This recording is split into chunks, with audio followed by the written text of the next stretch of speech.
முன்னோட்ட தகட்டை வெளியிடுகின்ற இந்த விழாவில் என்னையும் அழைத்து பெருமை சேர்த்திருக்கின்ற இந்த படத்தினுடைய தயாரிப்பாளர் சகோதரர் எழில் இனியன் அவர்களே, இயக்குனர் மாஸ் ரவி அவர்களே, இந்த திரைப்படத்தில் பங்கேற்றிருக்கின்ற கலைஞர்கள் மஞ்சுளா அவர்களே, ஜிகேபி அவர்களே, சூப்பர் சுப்ராயன் அவர்களே, சுபாஷ் மணியன் அவர்களே, ராஜ்குமார் அவர்களே, இவர்களோடு இணைந்து பணியாற்றியிருக்கின்ற ஏனைய கலைஞர்களே, வருகை தந்திருக்கின்ற திரைப்படத்துறையிலிருந்து வருகை தந்திருக்கின்ற பல்வேறு வல்லுநர்களே, பெரியோர்களே, தாய்மார்களே, பத்திரிகையாளர்களே, ஊடகவியல் நண்பர்களே, உங்கள் அனைவருக்கும் வணக்கம். நான் சார்ந்திருக்கிற திராவிட முன்னேற்றக் கழகம் கலையோடு, இலக்கியத்தோடு, சினிமாவோடு நெருங்கிய தொடர்பில் இருந்தாலும் கூட நான் அரசியலுக்கு வந்த 90களில் பரபரப்பின் காரணமாக அதிகமான நேரத்தை சினிமாவுக்கு என்னால் ஒதுக்க இயலாமல் போய்விட்டது. எப்போதாவது தலைவர் கலைஞர் அவர்களோடு புதிய படங்கள் வெளியிடுவதற்காக சிறப்பு வெளியீடுகள் இருந்தால் அவரோடு பார்க்கிற அனுபவம் உண்டு. நாங்கள் பார்த்த திரையுலகமும் இன்றைக்கு இருக்கிற திரையுலகமும், நாங்கள் அனுபவித்த இசையும் இன்றைக்கு இருக்கிற பிள்ளைகள் அனுபவிக்கிற இசையும் இருவேறு உலகத்தில் இருக்கின்றனமோ என்கின்ற அளவிற்கு இன்றைக்கு திரையுலகம் வளர்ந்திருக்கிறதா, முதிர்ச்சி அடைந்திருக்கிறதா, அல்லது சிலர் செல்வதைப் போல சீரழிந்திருக்கிறதா என்பதையெல்லாம் நான் மிகப்பெரிய ஆய்வுக்கு எடுத்துக்கொள்ளாதவன். ஆனால் காதலும் வீரமும் தமிழர்களுடைய வாழ்க்கையில் இரண்டர பின்னி இருந்தது என்பதை திராவிட இலக்கியங்கள் சங்க பாடலிலிருந்து பல்வேறு விதமான குறிப்புகளை எல்லாம் பேரறிஞர் அண்ணா அவர்களும் தலைவர் கலைஞர் அவர்களும் எழுத்தில் எடுத்து காட்டியிருப்பதை நாங்கள் எல்லாம் படித்து வளர்ந்தவர்கள். இன்றைக்கு இருக்கின்ற முதலமைச்சர் திராவிட மாடல் ஆட்சியினுடைய நாயகர் மாண்புமிகு முத்துவேல் கருணாநிதி ஸ்டாலின் அவர்கள் அவருடைய தந்தை கலைஞர் அவர்களுடைய எழுத்தில் விளைந்த ஒரே ரத்தம் என்ற திரைப்படத்தில் நடித்திருப்பார்.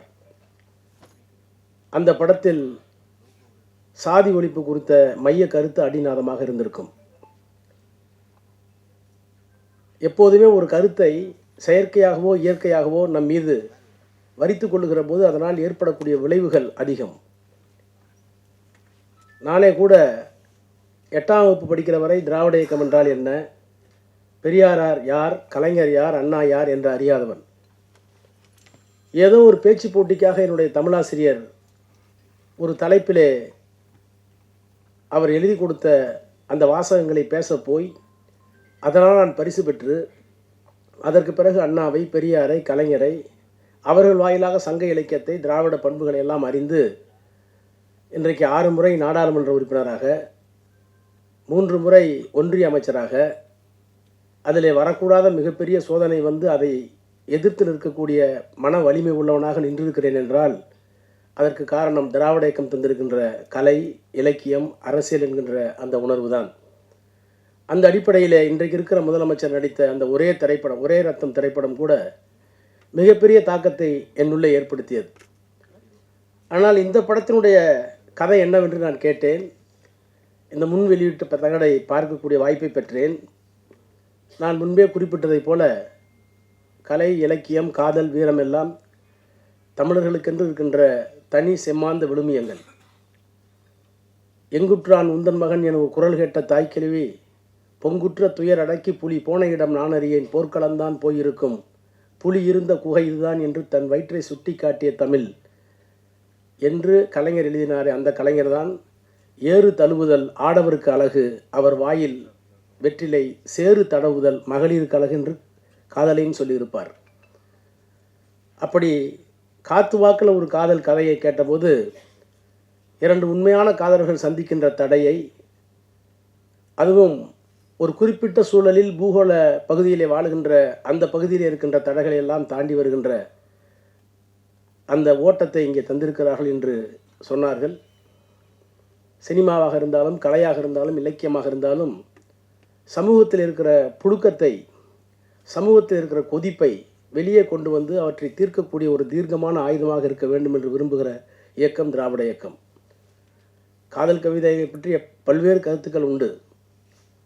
தி longest love poem of the loftiest endeavour can be condensed in those few words that I love you and I will love you forever என்று எலியட் சொல்லுவார். உலகத்தில் இருக்கிற எத்தனையோ காதல்களை எல்லாம் சுருக்கி வைத்து பார்த்தால் ரெண்டு விஷயம்தான். உன்னை நான் காதலிக்கிறேன் அல்லது நான் காதலித்து கொண்டே இருப்பேன். இதுக்கு தான் அவ்வளோ பெரிய இலக்கியங்கள் என்று ஒரு சிம்பிளிஃபைடு சொல்லுவார். அது ஒரு பார்வை. ஆனால் காதல் இல்லாமல் இருக்க முடியாது என்று சொல்வதற்கும் இருக்கிறது. கலீல் கிப்ரானை நான் படித்திருக்கிறேன். லெபனான் பள்ளத்தாக்குகளில் சைப்ரஸ் மரங்களின் ஊடே என் காதலியின் கல்லறையை கடந்து செல்லும் என் பால்யகால சிநேகிதர்களே, உங்கள் காலடி சத்தம் மெதுவாக இருக்கட்டும், அதை கேட்டு என் காதலி கண்விழித்து போல போகிறாள் என்று கதறிய அந்த காதலனை கலீல் கிப்ரானில் நான் படித்திருக்கிறேன். ஆக வீரம், காதல் இவையெல்லாம் தமிழர்களுடைய பண்புகள், மாண்புகள். அந்த மாண்புகளில் இருக்கிற ஒன்றை இன்றைக்கு இருக்கின்ற சாதியம், இன்றைக்கு இருக்கிற அரசியல், இன்றைக்கு இருக்கிற பொருளாதார வேறுபாடு, இன்றைக்கு இருக்கிற மதவெறி இவைகளையெல்லாம் எதிர்த்து ஒரு காதல் வெற்றி பெற வேண்டும் என்று சொன்னால் அதற்கு இளமை மட்டும் காரணமல்ல, அதையும் தாண்டி நல்ல மனப்பக்குவமும் இந்த சமூகத்தை புரிந்து கொள்கிற ஆற்றலும் வேண்டும் என்கின்ற அந்த உணர்வோடு இந்த படம் எடுக்கப்பட்டிருக்கும் என்று நான் நம்புகிறேன். எனவே அப்படிப்பட்ட ஒரு படம் வெற்றி பெற வேண்டும் என்று நான் விளைகிறேன். அதற்காக உழைத்த அத்தனை பெருமக்களையும் பாராட்டி என்னுடைய வாழ்த்துக்களை தெரிவித்து இந்த திரைப்படம் வெற்றி பெற வேண்டும் என்று வாழ்த்தி விடைபெறுகிறேன். நன்றி, வணக்கம்.